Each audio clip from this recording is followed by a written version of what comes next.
Welcome back, everybody. There's nothing worse than, that little tickle you feel in your throat when you just know you're about to get sick. Well, our guest today says you can actually keep that from ever happening again. It sounds kind of hard to believe. Dr. Raymond Francis joins us live now from Fort Lauderdale, Florida. Hi there, doctor.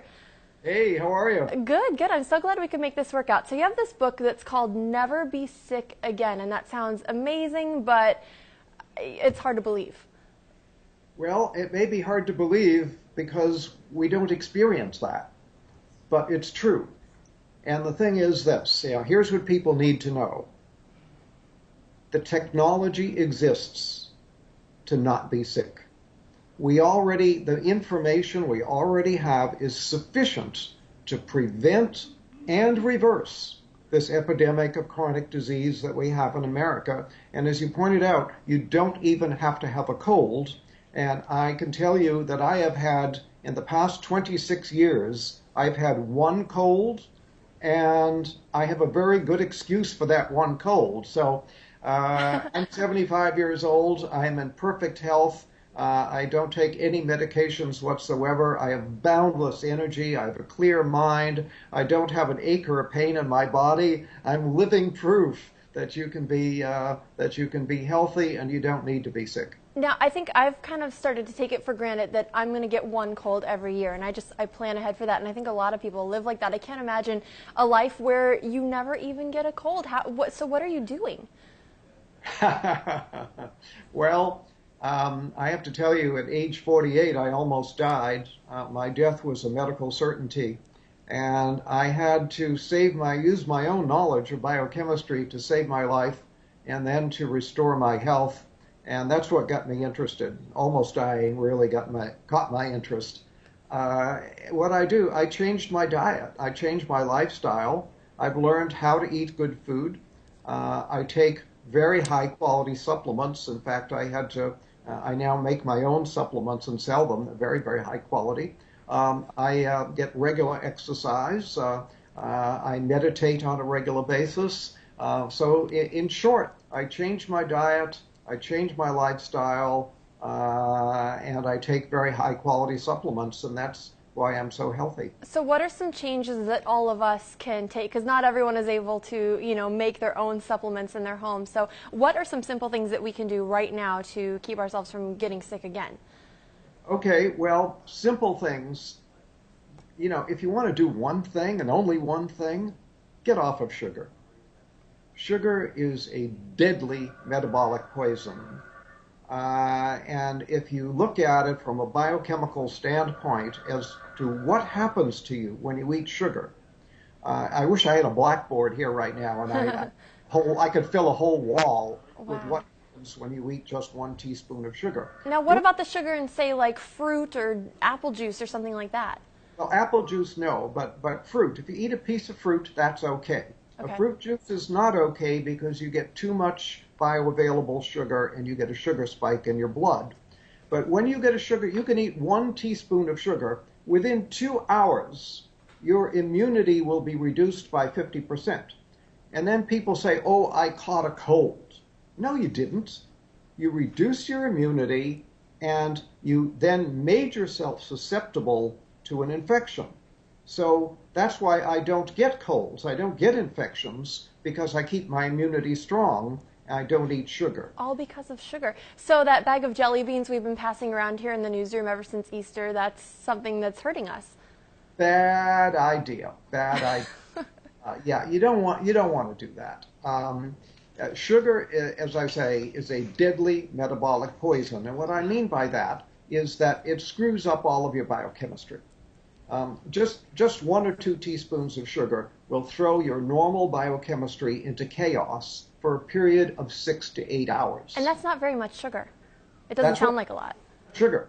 One cola drink has about 10 to 12 teaspoons. So you eat 1 to 2 teaspoons, your body is going to be in biochemical chaos for 6 to 8 hours. Now, health is when all of your biochemistry is balanced and all your chemistry is working right.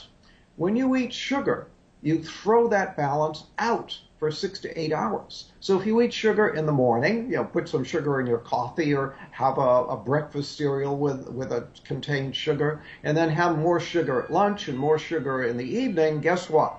Your body is going to be in biochemical chaos 24 hours a day. So what's a good amount then to get on a daily basis? None. None. None. Yeah. I'm in trouble. Basically should be outlawed. We should not, and here we allow children, we don't allow children to smoke cigarettes. We don't allow children to drink alcohol, but we allow them to buy sugar and eat sugar. Sugar is far more dangerous than alcohol or cigarettes. Really? Yeah, I was going to ask you, what do parents need to do? Because you're going to have a hard time convincing your child who wants candy right now that that's not good for them. Right. I understand the problem. I'm well aware of it. But you asked the question, what can people do?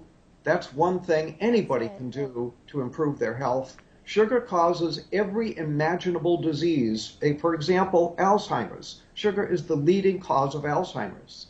Sugar is a major cause of cancer, a major cause of heart disease, a major cause of diabetes. This is, it's a major cause of colds and flu. Sugar is a deadly metabolic poison. Get off of it. Now, let me ask you, how did you come to this understanding of sugar? Because if it's so bad, why aren't we hearing about this all over the place? A lot of, my doctors never told me not to eat sugar. Yeah, well, nobody ever told your doctor, and your doctor is not doing the research to find out. And the sugar industry spends so much money on campaign contributions to members of Congress that sugar is actually subsidized in America. It should be outlawed, and it's subsidized. Wow, and it's hard to convince people not to eat it because it tastes so good. That's why we all love it, Now, it does taste good. I want to ask you, how does this all apply to allergies? I'm actually fighting some allergies right now. I don't know if you can tell, but I feel a little bit sick on a daily basis, and it's because of allergies, not a cold. Can you affect allergies this way as well? Absolutely.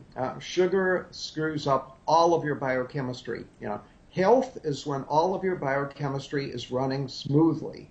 When you screw it up, you're going to get diseased, and allergies are just one manifestation of disease. So, yes, you can even help allergies by getting off of sugar. What are some of the misconceptions you think then that people have about health and about staying healthy? Because a lot of people feel like I'm working out, I'm counting calories, I'm going to be fine. And it sounds like there's more to it than that. There's a lot more to it than that. And that's why I wrote my book, Never Be Sick Again. And really, everybody should read Never Be Sick Again because it tells you all this stuff. And it tells you how to stay well. It tells you how I got sick and how I got well and how you stay well. But basically, it's all comes down to the cells. We're all made of these little little microscopic units of life called cells.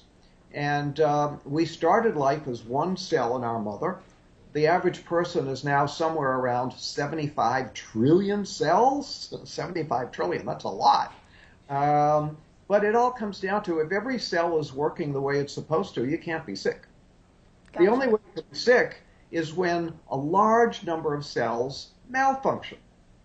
So your job is to keep all your cells functioning properly. Well, how do you do that? Very simple.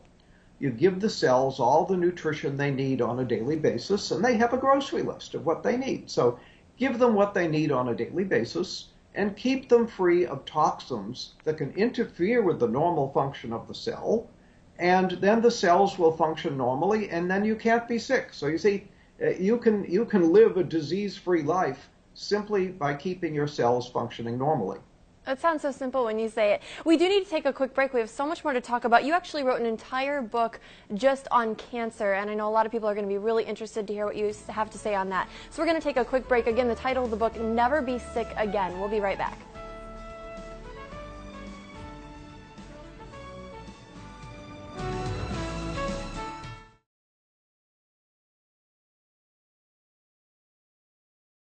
Welcome back. Again, we've been talking with Dr. Raymond Francis all about his theories on how to never get sick again, and he's been telling us all about sugar. And Doctor, you said sugar is really the key thing that people need to cut out, right? Absolutely. Absolutely. So you also wrote a book entirely about cancer, and this one is really interesting because I've had friends and loved ones who've gone through cancer, and you feel really helpless when it's happening. Yes. Yeah. You feel like a victim, and it's like it fell out of the sky and hit you over the head. Cancer is our most feared disease. People are more afraid of cancer than anything. Well, yeah, because it seems like it comes out of nowhere and it feels like you can't control it and it just targets somebody at random. It's scary. It's scary, absolutely frightening, and that's our most expensive disease. And yet we know how to prevent cancer, and we know how to cure cancer, and it's fairly simple to do. We're just not telling anybody about it. How to cure cancer? Because I thought everyone's, there's always like a race for the cure and fight for the cure, and that's what we're trying to find. So what do you mean we can cure it? Yeah, well, all the research has been mostly wasted because it doesn't really get at how to cure cancer. Most of the research dollars go to how to measure cancer and how to treat cancer, but not how to cure it or how to prevent it. And again, the technology, the knowledge to prevent and cure cancer already exists. All we have to do is teach it to people, put it to use, and that's why I wrote a whole book on it. My book, Never Fear Cancer Again, because you don't need to fear cancer. Never fear cancer again because we know how to prevent it, we know how to cure it. All we need to do is teach people how to do it. So what is the cure? Well, we talked about, in the first segment about cells, how about the body is made of these little microscopic units of cells. You cannot be sick unless cells malfunction. Well, when cells malfunction in a certain way, we get what we call cancer. Well, what is that certain way? That certain way is that the cell is no longer metabolizing oxygen properly. So there is a deficiency of oxygen metabolism in the cell. When that happens, the cell turns into a cancer cell. So your job is to make sure that all of your cells are getting adequate amounts of oxygen and processing that oxygen properly. And then if you have cancer, you have to again make sure that the cells are getting and processing oxygen, and then the cancer simply goes away and disappears. I mean, we have people who read my books with stage 4 cancer, people who were sent home to die. They're told by their doctor, there's nothing more we can do for you. Go home, call hospice, die. They read the book, they cure their cancer, and it's all gone.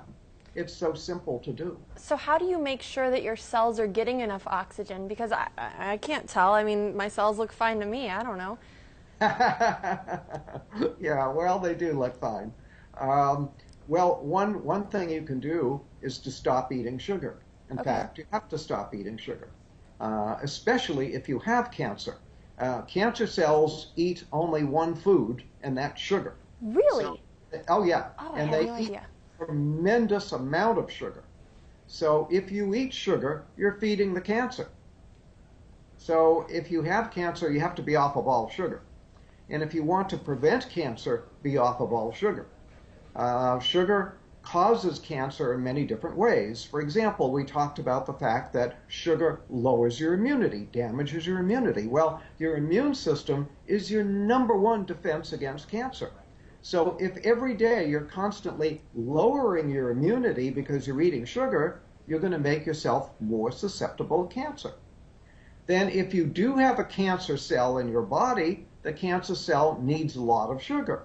So if you're eating a lot of sugar, you're feeding the cancer cell, helping it to grow. Then if you're eating a lot of sugar, what happens is the body declares an emergency. When you increase the sugar content of the blood, the body declares an emergency and shoots a lot of insulin into the blood. The insulin tells the cells to suck up sugar. So the cells do that. They go and they take all the sugar up, but now the cell has too much sugar. And what the cell does is it produces a saturated fat out of the sugar, and then it puts the fat into the cell membrane. Well, when you put the fat into the cell membrane, you damage the ability of oxygen to get into the cell. So when you eat sugar, you damage your cell membranes, you lower the amount of oxygen that can get into the cell, and now you may be creating cancer because you're creating an oxygen deficiency in the cell. Now we want to reiterate too, Doctor, what you mentioned in our first segment, which is that natural sugar is better, right? If you go for fruits, is that still okay to be eating fruit? Because we've all heard fruit is so healthy. Fruit is healthy. Fruit juice is not healthy because now you're getting too much bioavailable sugar too fast. But eating fruit is very healthy. There's nothing wrong with that. For example, I'll tell people with cancer to drink a lot of carrot juice, for example, and say, well, don't carrots contain sugar? Well, yeah, there's some sugar in the carrots, but the carrot juice is very, very healthy. So something like V8 might be a good choice. No, not a good choice, because you're basically dealing with a lot of vegetables that are probably are very moldy and very old and just not healthy. So you're taking a lot of unhealthy stuff and making an unhealthy drink out of it. Wow. I thought V8 was the healthiest drink you could go to. Now, we only have a couple minutes left, but we want to talk about your other book, which is actually dealing entirely with weight loss. And this is something else you say, that people can lose weight for good and not do it through dieting, right? Absolutely. You shouldn't diet. Dieting is very bad for you. Especially yo-yo dieting, lowers your immunity and can actually damage your heart, do a lot of problems.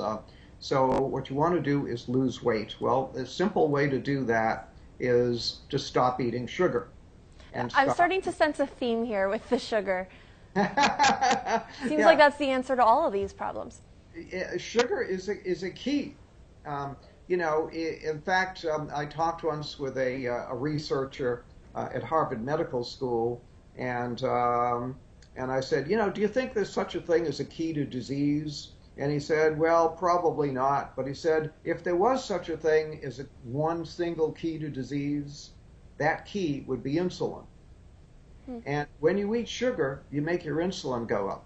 When your insulin goes up, you throw your body into chaos. All your hormones are in chaos. Everything's in chaos.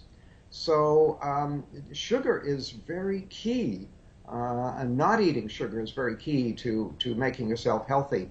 And when you eat sugar, you make your insulin go up. Well, when you make your insulin go up, what happens is that gives a signal to the cells to not get rid of any fat. In fact, it tells cells to store fat. So when insulin goes up, cells will store fat. So as long as you keep your insulin high, the cells will store fat.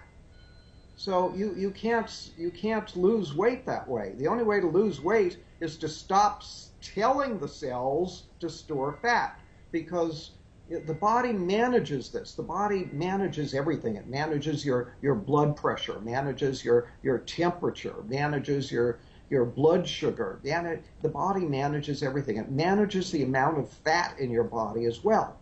But it has a switch that controls it. It's like a thermostat. When you have too little fat, it'll say store fat. When you have too much fat, it'll say burn fat. So burn fat, store fat. You keep the fat in the body normal. When you eat sugar, you make the insulin go up. The insulin turns on a switch that says store fat. Gotcha. And as long as that switch is in the on position, I have people that come to me and they say, I eat like a bird and I'm still gaining weight. But they're eating the wrong things, maybe. That's right. That switch that says store fat is still on. So even though they're not eating many calories, they're still storing fat. Gotcha. I wish we could sit here and talk about this all day. Unfortunately, we are out of time. But if you're interested in any of these books, just check out the website. The title of the main book that we're talking about is Never Be Sick Again. And give us the website real quick, Doctor. It's beyondhealth.com. Beyondhealth.com. And we'll have that for you again.